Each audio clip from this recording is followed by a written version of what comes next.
What's up, everyone? I hope you're having an amazing relationship with me. For those of you who are new here, this is the 20 pod, and that's 20 with no E. And on this podcast, we talk about how to live a successful and fulfilled life. Once again, a massive thank you for all the support. It means a lot to us that we mean something to you. Find us on Instagram at 20 pod. And without further ado, let's get into this week's episode. It doesn't mean just because you're hustling, you can only just work flat out and nobody can hear from you for 6 months. It don't work like that. But you can actually incorporate it into your day, but you have to build it as a habit. Like build it as a habit systematically, that every single day I'm gonna have this time for, let's say, my friend, or gonna have this time for my family. And it actually works when you put your mind to it, because where there's a will, there's a way. Yeah. You know, by fire or by force, you're gonna make it happen if you really want it. So, yeah, man. I think in the long term, it makes you more productive. Way more productive, because you're charging yourself up. Yeah. You're charging yourself up, so it's like, you're only gonna make yourself perform at a more optimum level. 100%. So. Because I feel like even for me, because I'm quite introverted, so I don't really like socializing. Oh, right. Even though I do this, Yeah, like, I enjoy this, but I like being in small groups, innit? No, that makes sense though. That makes sense. Everybody to that. But then, so being in social spaces drains me. Oh, really? Very quick. Okay. Yeah, it drains me very quickly. But even still, I realised that, like, especially over COVID and stuff, like being isolated is again, even it worse. has its own negative effects. Yeah, it has its own negative effects. That even after like, I realised that. To touch more on that, what do you mean by drains you? Which way? What, socializing? Yeah, you mean like in terms of like nerves or?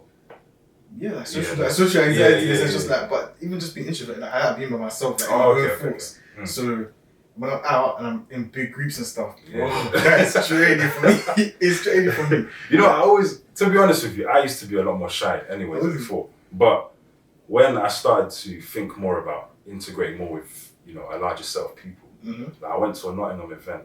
The Gen Z Club held basically an event. Shout out to them. They held an event back in October, and I went there alone. No, I knew nobody knew me. Yeah. But I was thinking about the opportunities I could get from being in a large group of people at once. Like, and then from then it just starts to compound a little bit more. You start being maybe a little bit more willing to maybe be in larger groups. But obviously everybody has their own personality. As long as you don't let it hinder you from certain things, then it's alright. It's about being aware at the end of the day. It's like once you know yourself, you can you know the negative parts of. So if you're introverted, you know it can maybe force you to be a bit too like by yourself too much. So then you know, okay, you got to force yourself to do certain things like that. Even this whole business again, it's about people, you know. Yeah. It's people leads to opportunities, knowledge, money, connections. So people is like the most important asset anyways. Yeah. I think. Exactly. But I think it was like me realising that I was introverted, and even during COVID and stuff, like being isolated and not socialising as much as I could have. COVID made that even worse. Yeah. I was like, but I realised though, but taking that time to talk to people throughout the day, throughout the week, like it just boosts your energy. Boosts way more. Sometimes it just helps you re-energize. Like you can just talk to people about seeing another face. I remember when we first started talking, that first call was amazing. Yeah. Like, and it just lights up your day. Like, especially when you've had a long day, seeing that other face to kind of freshen you up a little bit. Bro, it's all about people, bro. Yeah. I mean, you guys are going to get to know Josh over this episode, but Josh has a lot of energy and and a very positive personality. Oh, thank you, bro. Thank you. Now, would you describe yourself as extroverted? How would you describe yourself? Well, how would you define an extrovert first? Maybe a bit more outgoing, right? Outgoing, but also like I was mentioning before, like you kind of get your energy from being around other people. Okay. So you enjoy being around other people. That's how you get energized. I think so. Yeah. I think I never was always like that, but wait. So like a good question to kind of guide you is like, after a long day of work, do you want to go chill with your I would like friends, to do with people. Or would you want to go to a room and be by yourself? No, never. Exactly. Never. That's I would need people, bro. You know that. Yeah. I think extrovert. Yeah, I guess I can put it that way. I guess it's mainly because of the fact that I just know the benefit of like, because let's say me, I've worked all day, my battery's drained theoretically, right? But maybe my sister, like maybe she's been chilling all day. So when I talk to her or see her, like, because of her battery life is still high, it stimulates me again. Yeah. She's got jokes to kind of give me, she's got things to say, or my dad or my mum or whoever. Yeah, I definitely say, if we're going along that definition, I'm more extrovert. But I think it's been a process over time though. I think so. Yeah, especially ever since I opened my business as well. I'm meeting more people a lot more regularly. So that I'm getting used to the whole routine of like, you know, you meet this person, you learn more about them. They also learn a bit about you. You click, you bond, you vibe, and then something great starts from them. I definitely say it's happened over time, particularly from when I started my business as well. Because before that, I probably could be a lot more introverted. But yeah, like I said, like it's not a problem being maybe more introverted than others, but the main important thing is like, as long as you don't let it hinder you in certain opportunities, like, you know, okay, this person has got this opportunity, this connection. All I need to do is DM that person, but I'm too scared because then it's wrong. Then, nah, that's not good. You're letting yourself get, nah, it's not good. But if you can, all right, maybe you're more introverted than others, and that's fine. But when you know it's like a do or die, like I should do this or not, you do it. You still put yourself out there, you know. Exactly, and I think. I mean, like, I don't. This will come out the wrong way, but I mean, like, look at me, like I'm introverted and I'm doing this, right? Exactly. And this is like, it's tough sometimes, like I'm talking to people and like being in some spaces like that, but you know, but I'm getting used to it as well. Same. It's the 1% every day. Yeah, exactly. You just naturally get better, right? And similar to you, like it's been a process. Like even when I was still in university, like I'll be going to like conferences by myself. And, wow. Like, you know, it's character building though. It forces you to talk to people. People actually need to know that. Like, it's one thing to go to a networking. Because if I went to a networking event, let's say with you, right? Not that it would be a bad thing, but because I know I have you next to me, I would kind of use you to be my main company for the day. But because I went to that networking event alone, it's like, alright, I've actually burnt fuel to get here first. Because it was outside the city, it wasn't even in Leicester. I burnt fuel to get here. And I'm alone, like I have to talk to someone. Like, I'm not spending £30 on fuel to go home with no connection, no way. So going to networking events alone is so character building, like forces you to just break the ice. Just break the ice with your man to your next or your lady to your right. Just talk, you know, and from then you really don't know like where it can lead to, because from that same networking event, that's where most of my clients came from, believe it or not. That's where most people saw me and started to know more about who I am and what I do. So yeah, man, it's character building sometimes when you put yourself out there, sometimes alone. Not that it's a bad thing to go with people, but don't use that to ride on it and then, you know, limit yourself from meeting new people as well. Come out your comfort zone, basically. That's what I'm trying to say. Come out your comfort zone. Yeah. But yeah, man. Yeah, there's value in putting yourself out there and whatever. And like you say, it's all about people, innit? At the end of the day. Literally all about people, bro. Like, I always say that I think the most important asset you can ever invest in your life, more than whether it's watches or property or crypto, is people. People is number 0. Because number 0 comes before 1. So priority number 0. A real engineer right there, man. So invest in people first and then everything else comes on. Welcome back everyone to the 20 Pod. Today I'm with Josh. Josh is a talented software engineer. He's also the founder of CodeSuite, which is a coding education business. Today we'll be talking about all things to do with his business and also, as we usually do, mission and impact. There's a lot to get off the chest. There's a lot to talk about. There's always something to talk about. Always something new to just, you know, share to the world. And especially when it comes to mission, oh my goodness, like that is, lack of mission is the killer for most of these businesses. Ooh. I'm not even joking. So people actually need to know what your business needs to be connected to for it to succeed. Is a mission. Is a mission, because a mission, it makes you feel needed. You know, when you wake up in the morning and then you actually feel like, you know, if I keep sleeping, somebody out there is going to want me to wake up because they need me to say that one video on that reel, or they want me to write that one comment on LinkedIn. You feel accountable to somebody who's not even in direct contact with you. That's what mission means to me, I think. That you actually feel like, if I wake up in the morning and I go back to sleep, someone is indirectly keeping me accountable to keep going. Now, like I explained, lack of mission is what killed most of these businesses, because you don't feel like there's somebody there who you need to serve with your business or service. You understand? So that's the problem, I think. And I feel like a lot of people need to know that. Like, obviously, all of us are still learning and growing every day. Like, none of us have arrived yet, but at least have the idea of what it should be based on for it to kind of propel to where it needs to go. I think that's so key to success in the entrepreneurial world. Bro, it's nuts, you know. You said a word. Like, this guy is just calm and he's just taking over. It's important though. Like, that's literally it, man. That's essentially everything that I'm trying to push out into the world through this podcast. It's essentially just that your mission is your direction. Your mission is your direction. And without direction, It's gonna be very, it's very tough. And just like, think about it. Imagine driving on the motorway with no sat nav. Where you going, bro? exactly, Like, where you going? You need to know where you're going. And that, a really good analogy that I've heard is like, even there's Ali Abdal, the doctor content creator. Yeah, I know. He said that sometimes he would just go for like, he wanted to go for a drive and just go anywhere, and like, it was kind of one of them ones where you just want to clear your head and just go on a drive. Yeah. He got in his car, he didn't know where to go, and he was like, "Oh, what do I do now?" And he was like, "Even if you want to go anywhere, you don't care where you're gonna go. He just put in a random McDonald's location somewhere and just went there because it gave him direction to go somewhere. And even if like you don't end up there, you might take a left somewhere else. Yeah, or 10 meters away around the corner. Exactly. And to be honest, when you think about it in business terms, right, you're aiming to impact, 3,000 people. It keeps you kind of driven every single day. And even if you don't get there, maybe you only impact 2,000, but that's a lot of people. Exactly. Can you imagine a hall with 2,000 people sat in front of you? That's a lot. If I can impact 10 people, that's great. Whoa. That's great to me. So, yeah, mission is definitely direction on a motor. Yeah. I'll definitely say. For so important. But yeah, so I like what you said as well, like, in terms of it being, in terms of not having a mission being one of the biggest killers of businesses, and I also think individuals, like, a big part of this podcast is like the fact that, okay, cool, you like, as a business person, you know that a business has to have a mission. When you set out and you start a business, the first thing you do is understand what values this business is supposed to provide.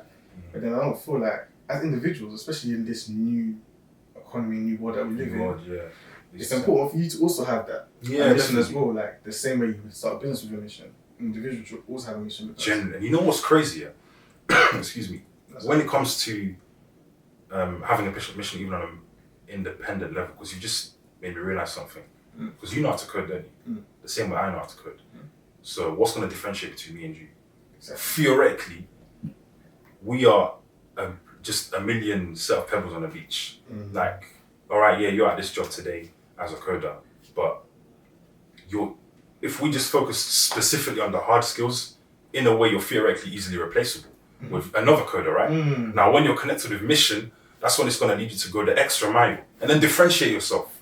Like, okay, I'm a coder, but because of my mission and the impact I aim to have on people, I also have, let's say, code suite going on.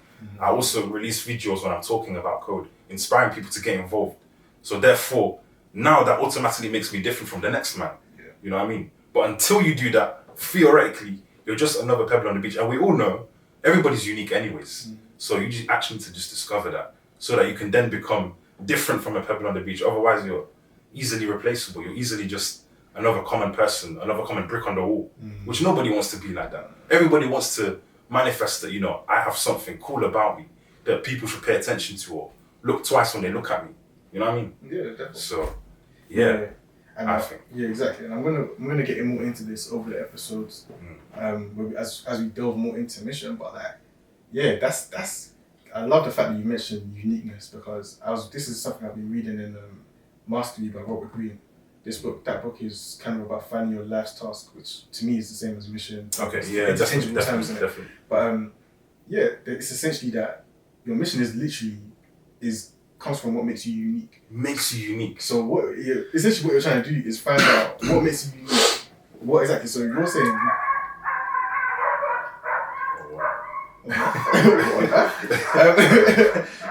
That will put me off, but let's go finish doing what they do. They're done. Anyways, so your mission is what makes you unique, and like you're saying, people need to understand the difference between you have a craft or a skill. For us, it's code. For other people, it's art. You can paint. For other people, it's writing. You write very well. It could be literally anything. For other people, it's you playing music. Like, whatever it is, but the thing you have to realize is you're telling a story through that skill. That's true. And the story, what story you tell will depend on what your mission is. And it's so different to everybody. And it's different for everyone. And so different to everyone. What is unique to you. Yeah. And I feel like that's what people miss as well. Yeah. Because when I got into coding, I knew I didn't want to just do coding. Like, I knew there's actually more I need to do. Yeah. Like, obviously, theoretically, right, you could say there's certain industries where it's more common to have a voice, right? For example, self-development or personal development. You hear a lot of online speakers, right? Now, obviously, I'm in coding. Theoretically, you could say it's maybe a lot less common, maybe, to hear somebody talking about things like what we're talking about because of the background. But that's what's going to make me different to you or to my man over there, you know? So it's like, what impact do you actually want to have on people? Then it makes you go the extra 10 meters when maybe if you didn't think about your mission, you'd just be complacent. But that will only impact you negatively. And that's what people actually need to realize. Now, don't get me wrong, I'm also trying to do my best. It's not like I've arrived, but I feel like the idea, at least to have in the head, is so important for you to actually keep going. So Definitely. I mean, the vision comes first. The vision comes first before anyways. Anything else. Or... But as long as you can at least have the idea, then, bro, you're set. Yeah. Because if the mindset is right, there's nothing much that's really going to stop you. Because you actually have the conviction in your head of where you should be. You know what I mean? It's not even about, oh, I'm already on 6 figures a month. But like, even if your mindset already is geared towards the objective and it's actually set behind the right motivations, you're going to get there either way. People always say it's mindset first before you try aim for any certain goal. So, literally. 100%. Impact. 100%. Yeah, that's how I see it, man. It's all in that vision first. You have the mission, you know which direction you're going, you then create that vision of what you want to create, and then you use your skill, for example, code, to actually make that vision a reality. And there's a really, really good quote from a software engineer, and I don't know the exact word, but I paraphrase, and it's like basically what I was saying before. So you have a skill, writing or coding, whatever it is, but that skill is only as useful as what you have to say. That's what you have to say So about it. Exactly. So if you don't have anything to say, then and you're writing, oh my days. It's just like, what can you do? What do you do? Honestly, what actually makes you do? Because the first time I heard a similar quote was kind of like in relation to degrees, because obviously that was back in first year of uni, and it was actually a friend who told me that. It was like, wait, hold on, how many people are in this room? In the lecture room was talking. And I was like, roughly 200, 250. And it was like, wait, hold on, pay attention. We're all going to graduate with the same degree from the same institution. What is going to differentiate me from you going to apply for the same job? That hit me. Ever since That's then, a great one. Ever since then, my head was always switched on. I need to do more. I actually do. It's not just the degree I do or the skills I've acquired, but what I want to do with those skills. And even like working at a corporate company, because you can also make impact there as well. You know, it's not just on an entrepreneurial journey, but it's what you're going to do with the skills you've acquired. For example, you know, what you're going to say about it, who you're going to help with it. You just impacts like that. So, yeah, man. Yeah, that's your friend is very wise, because like, when you did that, when you actually pay attention, it's scary. It's scary. You expand it even more. Like, that's just your university, your course, your university. Or just a degree in general. Exactly, your degree in general. But you'll think, what about? Because even when you go graduate and you're in the working world, you're not just competing with your year, you're competing with years before you, years that come after you. People that come after you as well. People abroad. You know, that's just your uni. There's other unis that are doing the same exact thing.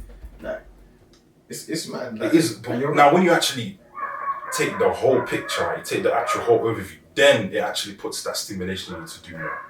But I feel like people don't realize that, because people are very self-centered as well. Like, we've all fallen short to this, definitely. That you feel like, oh, I've now got into coding, I'm definitely going to succeed. Or I've now got into entrepreneurship, I've got into cooking, or I've got into this and that, I'm definitely going to make it. Because you just assume that just because it's you're going to make it. You know what I mean? But like, you actually need to realize that there's 7 billion people in the whole world. Just understand that, then realize that you're not the only one who's gaining that skill right there. Exactly. So it's beyond that. Exactly. That's when we then start talking about what mission do you have with that skill and all of that stuff. And that's literally it. Like, so your skill set isn't what's going to differentiate you at the end of the day. Like what I say, your mission is what makes you unique. That's what's going to separate you. That's true. If you are looking to separate yourself and do something different, then you need to know what you want to do. Like, you need to know what direction you're going in. And I think that comes down to what makes you unique. To expand on that, what does make you unique, I think starting at what are you good at more than the average person? What are you more interested in than the average person? I feel like those are 2 key questions for you to start with. Like, just using that in your daily life, just keeping track of those questions, just to see you're keeping track of those questions, just making sure like you're looking and paying attention to yourself. You know, to see when is it that you're the most energized, when is it you're most interested, when are you you realize you're actually good at something. But I mean, yeah, like for you, when did you realize what is it for you, and what do you think you're good at, and what are you most interested in? Well, for me, definitely, I'll say I think I'm good at coding, or fairly competent, relatively, let's say. And I feel like that's something which I can do for hours on end and struggle on it even, and still enjoy it. And I always use that as a good metric. If you can do something and struggle with it, but still enjoy it, that's yours. You understand? It's for you, like, because there's a lot of people on my course that drop out. Like, we've got quite a high dropout rate. So it's like, that means when it got hard for you, you didn't have that additional attachment to it to make you keep going with it. You know what I mean? So, I don't know a better analogy. Let's say you're in a marriage, right? And then, obviously, you love the other person. Now, because of that love, even when things get hard, you're still going to stick through it. You understand? Like, you're not just going to, you're out the door straight away on the first mistake. No, you're not. It's not like that. So even with this as well, when you can actually find your connection with a craft, yeah, and when it gets hard, you still enjoy it, even in them low, rough times there, then it's yours. Definitely, it's yours. And I really like the aspect of being able to invent and create things out of thin air. Like, that's how I see coding. So I feel like that's a really cool concept, and I just try and go along with it the best I can. You know, where I can develop platforms that have that kind of impact. So coding definitely for me. Yeah, coding. Okay, that's interesting. And then is there anything else like I guess one of the questions I was going to ask you was if you could do anything outside of coding, what would it be? I don't really know. I can't lie to you. I don't know. Honestly, I don't know. Because when I think about, again, that impact of, or that idea that when it gets hard, am I going to enjoy it still? Like, there's so many cool things you could get into, let's say properly. It really looks amazing. I can't lie. You want to quit to that, it looks cool. But I feel like when things get rough, and I'm waking up, tenants are causing me headaches, and then people are not paying bills, am I going to enjoy it then? Like, then I tell myself, probably not. And I'll probably give up, who knows? Because it's just not something I'm interested in. So, honestly, in all dead honesty, I don't know. I don't know what I'd do if it wasn't for coding. I really don't know. That's fair enough, but it can be stuff that isn't like an industry or... I feel like I'd still be in entrepreneurship, don't get me wrong. I'd still be in entrepreneurship. Something like that, but I just don't know where. I just don't know where it would be. Yeah, not that I wouldn't keep doing that. I'd still aim to have a business of some sort. I just don't know where. No, that's fair enough. I mean, at the end of the day, life is a journey. You're gonna figure it out as you go along. Wait, how old are you? I'm 20. 20, bro. Because don't get me wrong as well. Because obviously I love coding, and obviously I have clients who I mentor and teach. But I hate teaching. You understand? I hate teaching. Really? But it's because of the coding aspect that I'm actually, I actually suddenly like it. But I hate teaching. Like, I don't want to have to spend a certain amount of hours of my day explaining myself over and over again. Again, I get a new client, I have to explain the same concept again. Like, that's not fun. But because coding is involved in it, I then love it. That's what I knew was for me. But in all honesty, I really don't know what it'd be without coding. I see that, and that's the thing. Like, somebody's gonna be watching this and they're gonna say, like, what's he talking about? Because to them, it's gonna be like, I would love to do that. The teacher thing over and over again. Like, there's people that there's people that are like that. Don't get me wrong. Everybody to their own, right? I think just for me personally, I don't really have a strong attachment maybe to teaching the way maybe others might. But the coding aspects of it, I can sit there. Like, one client I had that was based in Texas, right? So even the times when it's mad, but I'd be hopping on calls with him at 9 p.m, 9 p.m. That's outside office hours. But I'm doing it because of the coding aspect. I'm even hopping on with energy, with joy to hear it from him again. How's that coding task which I gave you? Or do you need help with it? All right, let's go through it together. 2 hours has gone, you didn't even notice. Because you understand that aspect which you love. But I think it's an important point to realise that even if you're on a mission, let's say your mission is for you to, like, I guess, do stuff with code, educate coders, spread awareness about coding and help people gain the skill. Like, you may still have to do things that you don't necessarily enjoy. That's true. Because it's just part of it. But because the main thing, you love that's your passion. It kind of spreads over the rest of everything else, and kind of, makes it all right even in the times when it's like, this is not really the best, but No, that's very, very true, to be honest. That's why it's so important to do what you love. If you don't do what you love, boy, you're gonna struggle, man. I can't lie. And obviously certain people you could say are in maybe more fortunate opportunities to do what they love. You could argue, but it is so important to find what actually is for you and then go with it. Because trust me, you won't feel like you're working. Like I'm here on a podcast talking about this, and then I'm gonna get up to some of the other stuff which I still need to do today. But it doesn't feel like work. Like it just feels like, I'm just going about my day enjoying myself. Yeah.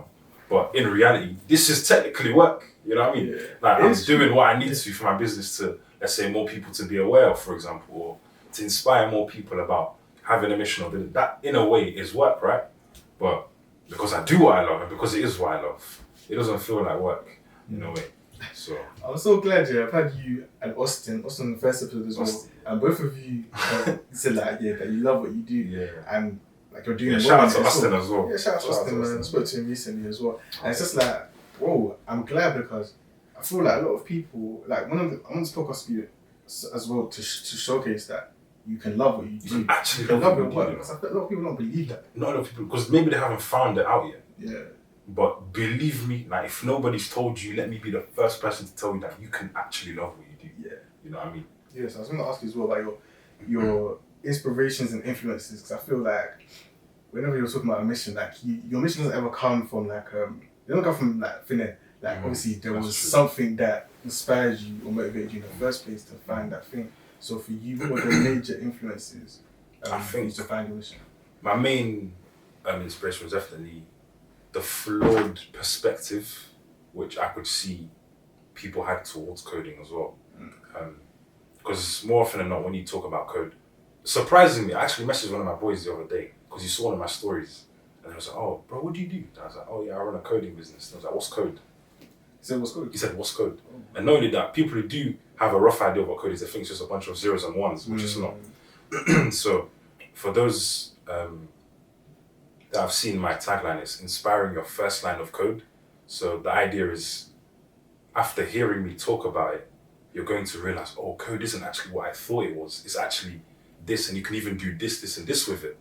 That's what I'm trying to be, that motivation. And then you're going to just steam ahead on your own journey. Like last week, I released a video about what's been going on in Ukraine. And I spoke about the influence which code had on it. Because obviously, through coding languages like Solidity, you can make NFTs. Now, an NFT was actually developed for humanitarian aid to support everybody who's in Ukraine. Released about $1 million within 30 seconds of its launch. Nobody knows that code can do that till I started actually raising awareness into that. Oh, look at where code has actually had its pivotal impact on a key issue that's been going on in the world right now. So people actually, I feel like, don't realize the potential and what you can really do with what code is actually about. So I'm trying to be that person to actually open your eyes. One of my other posts, I again put changing the narrative. That's my slogan. That is actually my slogan.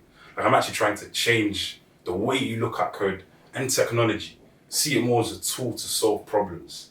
Any problem as well. I said there's not one industry you can name where code cannot be involved in. The kitchen industry where they sell, ornaments for somehow code can be involved in there. You can develop the next global scale multinational app that advertises, let's say, different utensils and for your kitchen or whatever. It can be a bestseller. A good example is Uber. It came to solve a problem with taxis. Now you can see Uber could have got, all of us here easily.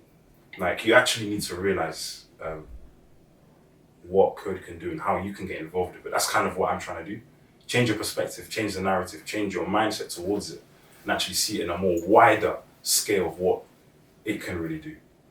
Yeah, that was my motivation, because I feel like I never received that when code was first presented to me. So I'm trying to be what I never received in a way. So yeah, that's how it is. Yeah, that's very important still. So you said your boy had never heard of code. Yeah, never heard of code, believe it or not. Yeah, that's interesting. But the thing is, we think that people know about code because we're in the industry. Yeah, I was about to say, sometimes you're in a bubble, isn't it? You're in a bubble, yeah. But you actually realize, come out of that bubble and actually behave as if nobody knows. And then you even realize, because people start responding. Like, I haven't got many followers on Instagram right now. I've got about 300 and something. But the reels I post still hit around about 4 to 5K views, Why? Because it's actually content which, whoa, this is actually something I didn't know, you know. Then I actually realized this is actually important to talk about. So ever since then, I just thought, now we're gonna keep going. We're not gonna stop. So Yeah. But it's like we were talking about your interest in piano, which he failed to mention. But yeah, his interest in piano, that's another interest that he has, and it's just like, I feel as though sometimes it's like you have an interest, but you don't realize that even being like a small amount interested in something is probably more than the majority of other people in the world. That's true. And I think anything you have an interest in more than other people, and you have a skill that's better than other people, that is something that you can still do something. You can still do something. That's very, very true. That's very, very true. So I think when I always ask that question, like if you're trying to find your mission, what makes you unique, etc., it's like when you're answering that question, what am I interested in? It's not what are you like super interested in, like you're like the most interested person in the whole world. Willing to be but it's like exactly, it's like what are you like incrementally more than the average person? That's very true actually. Interested in. And that's true, like in a way, yeah, you're right. Like, I could maybe make another venture where I'm teaching people piano, for example, or you know, translating scripts for a fee, you know, the music notes and stuff. For example, you know, so yeah, I guess you're right. Yeah, there's always a way you can, because you can monetize anything, you know. Pretty much. You can't. There's not These one thing days. you can't monetize, because social media is just there. Once you just market it out there, people are gonna respond. Find a way to monetize that audience. You're good. Exactly. So and there's always a way. That's what I'm trying to do with this podcast. At the end of the day, like when I had Austin on we were talking about the same thing. Like he even put it like he was talking about like if you wanted to talk about curtains, you can make money. And you literally can build a whole community around curtains, bro. If you wanted to. Where there's a will, there's a way. Exactly. That's what we're talking about. Like at the end of the day, this is about you have to like you can be connected to your work. You can enjoy your work. That's the whole point. Like nowadays, like it's just like you don't have to settle for the job you hate. Nah, no. I hate it burns me so much. It's hard, you know. It's actually sad. I hate seeing it. Yeah, that's true. It's so normalized that people hate their jobs and stuff like that. Like, I really just don't like that, and I'm just that's what I'm trying to just help. It's scary though, that because there's other options. Because seeing people in that situation actually shows that it could have been you. Could have been you, you know. So because even the standard statement, do what you love, in a way you could argue that, you know, maybe it's like dependent on a few things, but still, like there is a way. Like with social media now, in a way there is no excuse to not do what you love, because even if you're at a job which you hate, you can build a community online that you can then monetize and then allow you to quit the job you hate.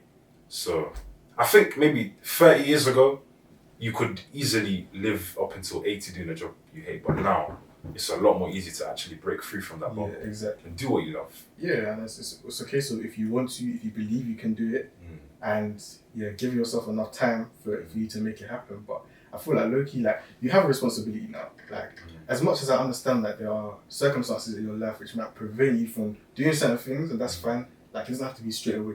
I'm not saying that tomorrow you should go quit your job and start going to do children's parties or whatever it is that you're interested in doing. But like take time and obviously eventually discover what's for you. Yeah, discover what's for you. Discover what's for you, and eventually it'll work out. But because like we was like that's why I asked the videographer who's here with us like how long he's been doing it for, because I think people also don't deep sometimes. Like it just takes time. It just takes time to materialize. It's not even that. But yeah. So then in terms of people, because like we're saying, like people might be out here thinking, okay, cool, that sounds all well and good, but I don't know what I'm interested in.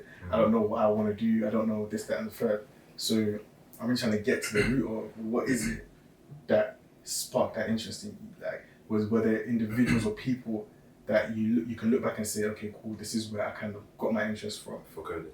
Yeah. For coding or whatever you're interested in. Yeah, for me, particularly when it comes to coding, it was actually my dad, because and his story is quite was actually more inspiring for me as well, because he landed in UK in 1998 and he started actually as a cleaner at Sainsbury's. Now he's a data scientist. So that whole journey already in itself was like, whoa, this guy actually. And he always tells me and my siblings that if I can come from Africa and do that, you lot should be doing bits, because you lot are born here. You're basically given education and fed it on a spoon and silver platter. So it's like, wow. And when he got into data science, he then spoke to me about code. But now the way he spoke about code to me is what made me have an even stronger urge to want to get into it, because in a way we were kind of doing code already at school, but the way it was presented, I never really developed an attachment. But he always presented code as if it's like magic, like you can actually create something out of thin air, and you can literally, because code in a way can work for you through automation, you understand? Now he basically brought all those concepts down and then basically summarized it in a way that you can actually make code work for you. Like there was manual processes he had at work. It could take days, but through code, seconds, workflows are done and processed. Now when he's explaining all of these things which are going on and how he's able to change systems at work, and it's like, whoa, I can actually have transformational impacts, through learning this skill. So then I got more into it and involved, and I really did see that coding really is an amazing, lucrative skill to learn. Now obviously it's easy to be biased just because you're in that industry, so obviously you'd say that. But honestly, coding is an amazing skill to learn. And I've seen that coding pays. Coding really does pay, because everybody needs a website. That's one. Everybody wants a mobile app. That's another one. So one way or another, coding generally is a lucrative skill, which I've seen, for me as well, when it was presented to me. And because of the way my dad presented it to me, that's what made me want to carry on that trend of way of displaying it to other people as well, and making them want to actually see a different side to it. So yeah. That's why I say it's my dad, really. Cool. So he was definitely focused on application and rap. So I guess I think you're saying it's coming from seeing the application, and seeing what it can actually do. That sparked the interest. Yeah. I guess my dad is kind of like the person who actually brought awareness to me about it, because school didn't really do much, and everybody knows that school doesn't really show you the skills which can make lifelong impacts all the time. Yeah. Obviously there's the traditional syllabus like English and maths, which you do need though, don't get me wrong. But the skills like, let's say, coding, not every school learn about that. Maybe we'll talk about investing or all of these things which can actually have a really big impact on you as a person and people around you. It's not always in school. So yeah, I guess that's where people like us come along to try and share awareness and stuff like that. Yeah. Exactly. I mean, people always do say that the skills we don't learn at school, and there's a lot that we don't learn at school, but that's true. School is also a funny time because not everyone is paying attention in school. Sometimes people aren't even serious in school, so it's sometimes some lessons have to be learned after school. That's true. That's right. Yeah, exactly. But we're in the information age. That's what people say. So it's a lot more easy to gain access to the information you do need to know. Yeah. So exactly, and a career is a long time. At the end of the day, you're going to be working for however long. For your working age life, whatever it is, but there's a lot of time to pick up information, and like you're trying to do, you're trying to spread information and awareness about coding and what it can do for you. So I think there's a lot of time to pick up. There's a lot of time, stuff up, isn't it? Yeah, there's definitely a lot of time. The majority of this audience is very young as well. Yeah, so exactly. Bearing that in mind, that you have a lot of time to basically figure out your craft and figure out what you have to do. Yeah. So. Exactly. And it's also interesting you say that I think there's we talk about mission, but I think there's also craft, there's also code as in just a craft. And as we're saying, it might not be coding. We're just talking about coding because that's what Josh does, and that's just the topic of today's conversation. But your craft can be anything, any kind of skill that you want to get. Yeah, because you actually have to master your craft first. Yeah. And obviously there's that book, Atomic Habits, you must have about it, from James Clear. It's funny because I never read the book, but a statement in that book, which I saw in a YouTube video, left wavelengths in my ribs. Yeah. I was watching a video, completely unrelated as well. And then the guy on the YouTube video then panned it to a quote from his book, and it said, amateurs wait for motivation to get things done, but professionals do on a strict schedule. When I heard that quote, I realized, whoa, I actually need to master my coding skill. Because at that time, when I watched that video, it was, I think, beginning of 2020 or something like that, if I'm not mistaken. Now, at that point, I was still in first year of uni. I hadn't properly taken coding seriously yet. So it was I actually need to master my craft first if I want to make something out of this. Then I started putting systems in place to code every single day for a set amount of hours. And then, based off of that craft, when I've learned it properly and settled it down, then I can start thinking about how I can extend it through on a mission level now, actually having impacts on people. Yeah. So definitely the craft comes first, mastering that before, your mission. But I think the mission can dictate what craft you pick up. Oh, definitely, that's true. That's very true. It's flexible, but like that's an amazing point, because I like that point about as well. But it's about deliberate practice. The fact you're saying that, okay, cool. When you decided you wanted to do that, it was about putting the systems in place to be able to code every day. You can definitely have, I think, or maybe I might have worded it in a weird way. Like, you can definitely have a mission before you learn the craft. Yeah. But you need to learn the craft competently enough for your mission to have impact. Yeah. Real impact. Let me put it that way. That's what I mean to say. Yeah. But exactly. Yeah, each to their own. Whatever craft it might be, just make sure you master it, and then you're gonna have a real audience behind you because you know what you're talking about. You're not just parrots, repeating nonsense. Like, you actually know what you're talking about. Exactly. You can get XYZ done if I ask for XYZ to be done. Exactly. That then lies into credibility, and when you're credible, wow, people believe in you. People believe in what they see there. Yeah. So I was having this conversation with Philip last episode as well. And yeah, he was literally talking about, we were talking about this, that there is, in today's age of social media, the problem that's arised is that you have some people who are just image and there's no substance. Yeah. And then there's some people who also are substance, but they're not doing enough of the image. They don't know how to display it. They don't know how to display it. That's so true. And when he said that, I was like, wow, that's like, it's so true, like, because you have a lot of people out here who are talking code and preaching code, but let's say you give them a task to go and create your website, would they actually be able to bring you back something that actually works?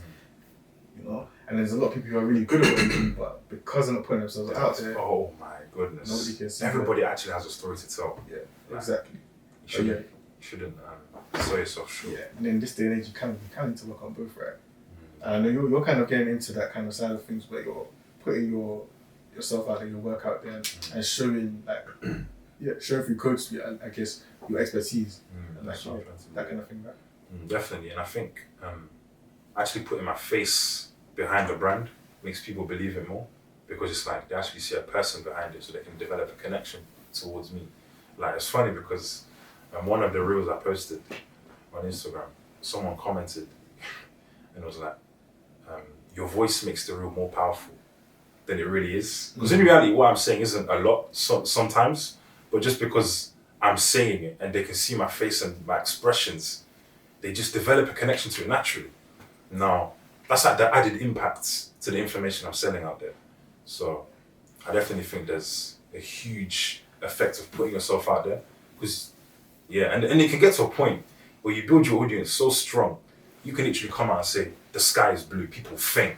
You know what I mean? People just faint. Because it's like, you've actually built your audience so far. It's like, you put yourself out there so much, people believe in you. You can just say anything and people just, it's nuts, but it's true, That's funny. It's so true. It's true. It's true. It's true, and I guess that comes with responsibility as well. Not to just be shining rubbish when you have a platform as well. But it's very, very true though. Like, that's the thing. But yeah, then quickly back to what we were talking about before though, about the craft stuff. So it's like, when you have a craft and you're like, as we're talking about code, for example. Wow, I was gonna say that code is just one craft. There's so many other things that you could do in the world. If code is for you and you think that you can, that's what you want to do, then 100% go for it. It's not by force. If there's other things out there, don't get the wrong picture. Like, there's so many crafts out there you can explore. Exactly. It's just about, the importance is mainly having a mission connected to that afterwards. Exactly. So that things don't die when you start them. Yeah. Because when you start something and something dies, it does discourage you. You're a human being. It really does discourage you. Yeah.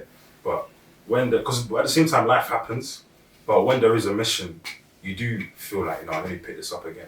Let's go again. Yeah. That's the gravity, more than the skill you learn. The skill you learn can be anything, but it's the impact you want to have on people that's more important. Bro, I love that. This is about mission and impact, so exactly. It's the impact that you're going to have with that thing in it. It's the why behind why you're doing it, right? So if it is, like learning piano, for example, it's like, maybe you want to play specific songs, like, and you want to be able to do that to entertain people. That's your why right there. If it's what's your why basically? Yeah, what's your why in it? Like, is it if you're cooking, like you want to see that expression on people's face when you make that meal. Exactly, when they eat your food, and then that's why you practice cooking every single day, or you're doing that really, really frequently. Or if it's writing, you want to spread ideas with your writing to the dirt, and you're doing that and you're practicing your writing every single day. So I feel like, yeah. And it's crazy because that's what will keep you consistent when you're building your craft. It's the end goal. Wow. You just clicked right there. Literally the end goal. That's what will keep you cooking every day or writing every day. Yeah.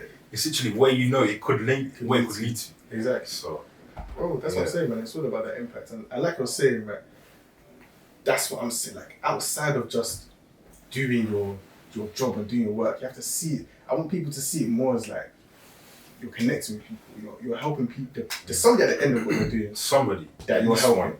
And if you can pitch that person, and understand the value you provide to that person, like, that will find you to do even more, to go even harder. Generally, even through this podcast, right? Then maybe someone DMs you one day and tells you, bro, after watching your podcast episodes, my mindset changed. That already, so somebody you don't even know is now connected to you because of something you did. Exactly. That, for me, is insane. It's insane, bro. It's actually insane. So, when you think about it, and that's obviously going to be the drive to keep going as well. So, definitely. Yeah, it's amazing. Yeah. So then, so Co-Speak, so on this topic, Co-Speak, how have you been able to impact people?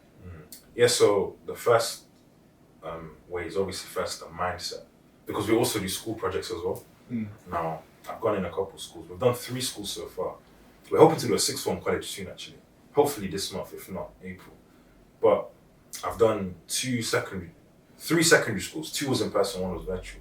Now, it's the mindset which I actually see the people I'm, teaching, the way it changes. Not even just towards code necessarily, but just the impact you can actually have as a person, because it's weird how we do our sessions because we do a lot of different stuff. But I was doing a soft skill session actually, believe it or not, because obviously when it comes to learning how to code, the hard skill, there's obviously the soft skills that need to be coupled with it. For example, self-confidence and stuff like that. Now we're doing a soft skill workshop, and then because obviously that particular day I was with specifically ethnic minority kids. Now, it's a common, if I could say, aura, or maybe a common thing to kind of think, because you're black, right? To make it out in this world, you kind of need to maybe dilute the blackness in you to make it, right? Now, in that session, I kind of made them see that you actually need to use your blackness to your advantage, actually. Like, for example, because I'm black and maybe my ethnic, let's say, orientation maybe causes certain characteristics in me to be a certain way, but use it to your advantage actually. Then I connected that with code as well and how you can again have impact and And you actually see at the end of the session, the kids are actually more lit up and bright towards what they can actually do for the world. For me, bro, I didn't even know them kids. Now to actually think that at the end of a session, they can be motivated in themselves and stimulated to go and challenge stigmas because of me, wow. Now that's obviously one way. And then obviously there's my online sessions I do with clients. Right now we're trying to onboard most of them into jobs. So getting them opportunities and stuff. One of my most recent ones, all I did was actually just change his CV, but he managed to get a data analyst role, believe it or not. And he's now starting to grow his way up. But the main idea is just mindset, bro. It's actually the way you think. Because if your mindset is in the right place, I don't even need to mentor you anymore. Because you're going to go on your own journey. As long as I can just change the way you see things, wow, that's enough. Then you're on your way. And a lot of the time, a lot of the impact I've seen first, before whether it's getting that role or learning the skill and being able to apply it, was first the mindset I changed. And I always think that I'm only 20 years old. So when I connect that together, it's actually a really motivational thing to think about. So yeah. No, yeah, that's amazing. That's amazing. It's cool as well that because you're doing it in schools, you're seeing the impact you're making firsthand. And I feel sometimes with your work, you can be a bit detached from the actual impact you're having on people. Yeah. I feel that can sometimes make you feel discouraged, especially with social media when you're not getting the numbers 30 views, 40 views. It can make you feel like maybe it's not that good. But I always take it this way. If at least one person can at least like that post, I've done something. Yeah. I've done something. Obviously, we would naturally, in our human perception, 1 million likes, 10 million views, right? But if at least one person liked it, it means they found something insightful. You know what I mean? Yeah, definitely. I think one like is enough, bro. Obviously, we want more, but one like actually means somebody clicked on that post and left with something, that's enough. That's enough. Because one person standing here and telling you how much they've impacted you would make you go home happy, right? Now, that theoretically is a way of them telling you that you've actually added value to me, in a way. Obviously, you get the idea, like the concept, in a rough way. Exactly. Yeah. Nah, definitely. So, definitely. And I think that's such a powerful mindset. You, like, the fact that you can, and I really appreciate you saying that, to be honest, because it's just like, because even for me, like, sitting here, just like, with the content you put out, sometimes you put pressure on yourself to hit them numbers, to right? those numbers, and it's just like, when you deep it, like, if you can just help one person, because that, and again, think about it. Think about that one person now coming in the room and telling you that post you did this, and this for you. That converts to just one like. Now you're angry at the number, but you haven't seen the way you left the person after they saw that post. So if you think about it that way, then your idea changes completely. Oh, and it's the knock-on effect. Knock-on effect as well. It's like, think you impacted that one person, but then that person's now had a change of mindset or change of heart. Who knows where he's gone off? Exactly. Who knows? Who knows what they're going to go and do with that thing that you've given them? Like, then how many other people have you impacted just through that one interaction? So, but when you deep it, it's crazy. It's crazy. But yeah, it's quite nuts, isn't it? When you actually like properly like settle it down in your head, it's quite crazy. But yeah, man, that's what it is really. Time on these things just go mad quick. So quick. This one looks up because I have not asked. Yeah, actually, this is probably the final topic we talk about, but it's on top of what we've been talking about. It's actually from the book I've been reading this week. It's called Grit by Angela Duckworth. Let me get the quote up.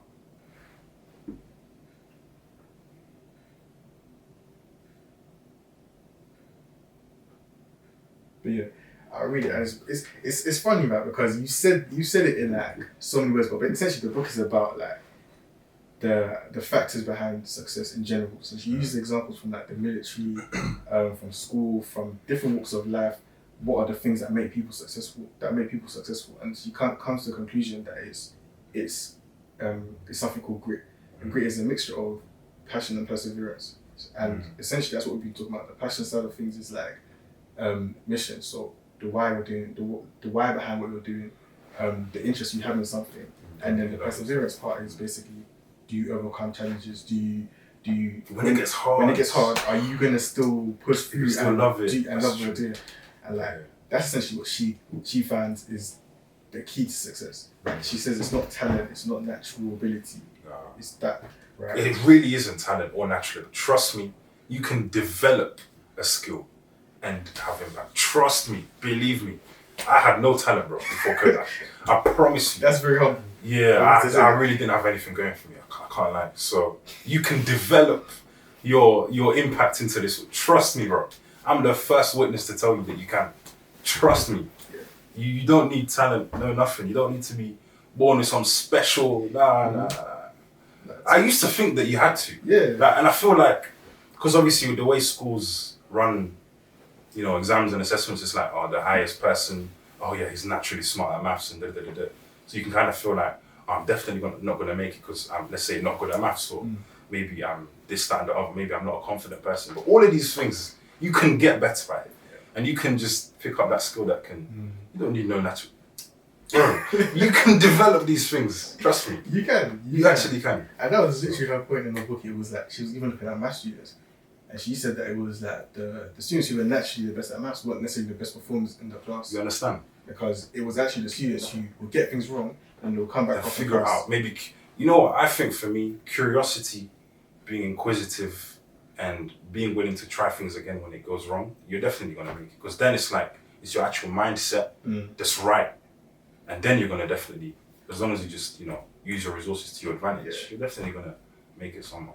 Definitely. It's the mindset, man. As long as you're improving, all the time. 1% every day. And I always say that, like, is there anything you could have started 1 year ago that you'd thank yourself for today? Yeah. If not, start now then. Yeah. Just start now. Exactly. And it's crazy the progress you can make in a year if you're consistent and dedicated towards something. It's insane. You can actually thank yourself for starting that one thing and going. I feel like you always will, though. I don't feel like it's anything you can really start, and in a year's time, we're going to be like, you'll be complaining. Like, all of them guys that bought BTC 10 years ago, you think they're complaining? No. They're living life lavishly. Exactly. Because they started at some point and let it compound. So. Exactly. And even if the thing doesn't work out, at the end of the day, there's always something you'll take away that you wouldn't have gained if you didn't do it in the first place. And the past is that, in whatever you're trying to achieve, whatever you're trying to, your goal is have that direction, have that mission, and then persevere when the challenges come, because they will. But what's going to separate you from everyone else is the fact that you stuck in there longer than everyone else. That's very true. You'd be surprised because even for coding, it's mad, because if you go into a course on YouTube, for example, the first course will have maybe 500,000 views. I can guarantee you the last course in that series that's so will have true. 20,000 views. That is so true. Because most people don't make they don't it to keep the it end. going. They don't make it I to the never end, even bro. thought about it that way. It's nuts. But I never even thought about it that way. half of the challenge is just staying. Wow. It's just staying in the game. That's bro. so strange, you know. I promise you. Why is there? I just think that why is there not a static number coherent across all the videos? Go onto Because any it just coding drops course and right drops now. and drops. You will see that the first course will have 100,000 Or any views. course, to be honest. Any course. Doesn't matter if it's coding, whatever it is. But because a lot of people might start the course, but do you know why you're doing it? Is there a reason why you're doing it? That you're gonna end up, you know where you're going with it. That. Wow. Yeah. So even just that is a mad thing, but I feel that's kind of wraps up what we're discussing today. So So yeah. I think we should leave it at that. Yeah, no worries, man. Nah, I think it's just so important as we're talking to do what you love what you do, and you'll definitely stay committed if you do love what you do. Yeah, and you'll never die. And you have a story to tell. Always, everybody's a story writer somehow. So how are you gonna tell that story? Through which craft is selective to you? You just stick to it, and you'll be surprised the amount of people you impact at the end of that. So that's what everybody needs to actually adopt in their mind. Then they won't quit whatever they're doing. If everybody who's watching this video actually realizes that from what I'm learning, I can actually cause an impact to people as well, they won't quit. And as long as they love what they do, they won't quit. Trust me. Like I said, the lack of mission is the biggest murderer. Biggest killer, man. So, that's beautiful.